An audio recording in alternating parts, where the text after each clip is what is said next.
হাতে হাতে পাইছে কৃতকৰ্মৰ ফল সুৰাৰ দাম বৃদ্ধিৰ ফল হাতে হাতে পাইছে মুখ্যমন্ত্ৰী হিমন্ত বিশ্ব শৰ্মাৰ চৰকাৰে ৰাজ্যত সুৰাখুৰে বিক্ৰী কমিছে সুৰাৰ ৰাজ্যত 33% হ্ৰাস পাইছে সুৰাৰ বিক্ৰী হ্ৰাসে উদং কৰিছে ৰাজকোষ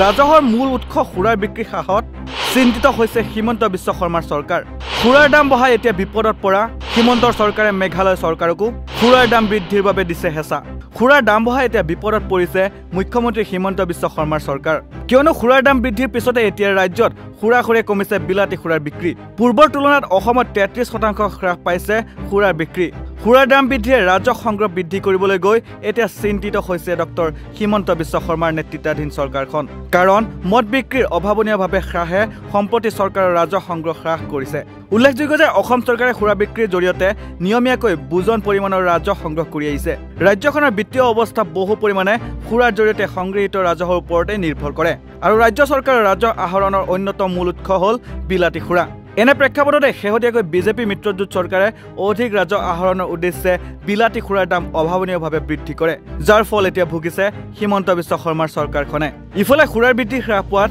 আবকাৰী বিভাগে শেহতীয়াকৈ সুৰাৰ বিপণীসমূহক প্ৰতিমাহে 4500 লিটাৰ সুৰা বিক্ৰী কৰিবলৈ টাৰ্গেট বান্ধি দিয়ে বৰং সুৰাৰ বিক্ৰী হাৰ সুৰাখুৰে হ্ৰাস পোৱাহে দেখা গৈছে আবকাৰী বিভাগৰ এই শীৰ্ষ সূত্ৰই সদৰি কৰা মতে দাম বঢ়াৰ পূৰ্বে ৰাজ্যত প্ৰতিদিনে গড়ে বিক্ৰী হৈছিল 6 পৰা 7 কোটি টকা মূল্যৰ সুৰা উৎসৱৰ বতৰত আকৌ বিক্ৰীৰ পৰিমাণ বহু বৃদ্ধি পায় কিন্তু এতিয়া দাম বঢ়াৰ পিছত দৈনিক মদ বিক্ৰী হৈছে 4 পৰা 5 কোটি টকাৰহে অৰ্থাৎ দাম বৃদ্ধিৰ পাছত দৈনিক প্ৰায় 2 কোটি টকাৰ সুৰাৰ বিক্ৰী হ্ৰাস পাইছে শতাংশ হিচাপত এই পৰিমাণ হ'ল প্ৰায় 33%। ইফালে পৰিস্থিতিৰ বিপৰীত দিশলৈ গতি কৰা দেখি বিপাঙত পৰিছে সাহসীয় বিজেপি মিত্ৰজোঁট চৰকাৰ পৰিস্থিতি জোৰা মাৰিবলৈ অসম চৰকাৰে সম্প্ৰতি চুবুৰীয়া মেঘালয় চৰকাৰক মেঘালয়তো সুৰাৰ দাম বঢ়াবলৈ হেঁচা প্ৰয়োগ কৰিছে কিয়নো মহানগৰীৰ একাংশ লোকে খানাপাৰাস্থিত মেঘালয়ৰ বিপণীৰ পৰা সুৰা ক্ৰয় কৰিবলৈ লৈছে অসমৰ গ্ৰাহকে মেঘালয়ৰ বিপণীৰ পৰা সুৰা ক্ৰয় কৰা কাৰ্যক বাধা দিয়াৰ বাবে অসম চৰকাৰে মেঘালয়তো সুৰাৰ দাম বঢ়াবলৈ ৰাজ্যখনৰ ওপৰত হেঁচা প্ৰয়োগ কৰা বুলি জানিব পৰা গৈছে